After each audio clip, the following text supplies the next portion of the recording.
absolutely true. To a larger extent, it's absolutely true because I think there's such a huge gap between what is taught and what is expected in the market and what the market needs. What the market needs practically. Yeah, because sometimes you find you're interviewing for a job position, somebody has a degree or even a master's degree, but then even they can't properly write a cover letter or even a CV, or they can't communicate coherently. You know, that's an inherent challenge. And I think there's been such a huge upsurge of universities, enrollment in universities than in technical institutions. And I think what we need right now is more technical capacity. And that's the thing. There was somebody who was actually arguing that Kenya has way too many universities at the moment, which there was a mushrooming at some point. And Eliud, I don't know your thoughts on this and your experience as to whether it has really helped our job market by having so many people who are educated. And this education is questionable because you have the papers, you have the degrees, but are you able to put those degrees into practical use once you leave the universities? I concur with her, but mostly I want to look at the technical training. Are we hands-on when we clear from the university? Are we able to actually offer other skills apart from the white-collar jobs kind of skills to actually assist in the job market? Because we have, let's say we have enough lawyers, we have enough doctors, we have engineers, but then what happens to the plumbers? What happens to guys who have a technical skill to actually assist these lawyers and the plumbers and the engineers who need actually these technical skills to actually help them? And so I feel like our education system has gone wrong because our focus is more on the money rather than the skill and being able to give back to the community.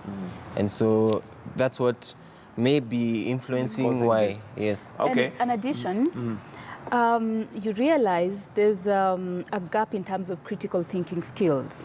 Because what happens a lot of times is you're given notes and you just regurgitate. Right. There's no questioning, asking questions. I think would go really far if we had an education system where people are encouraged to ask questions and not just take notes and regurgitate that. And is that down to the education system? Is it the style of teaching? Is it the syllabuses that we have? Because we've done this education system thing for a while. I mean, we started with the 763 system, went to 844. We are now changing from 844, and we still not seem to be getting it right. I have no idea what the problem really is. Eliud, your thoughts? I feel that our system is a problem. But then again, as we argue our system is a problem, you're products of the same system. We have the products of the same systems, but you find out that depending on how well skilled you are, that you are able to grasp and to go an extra mile and not just cram. Those who just crammed end up not being productive in the work market. And so our system probably does not give emphasis to the artistic aspects of our talents and the talents also. Okay. And so we churn out graduates who, well, they are good on the papers. They're good with their grades. With their grades and all that. But when it comes to, for example, I am able to do things with my hands, I'm able to run, I'm a sporty individual.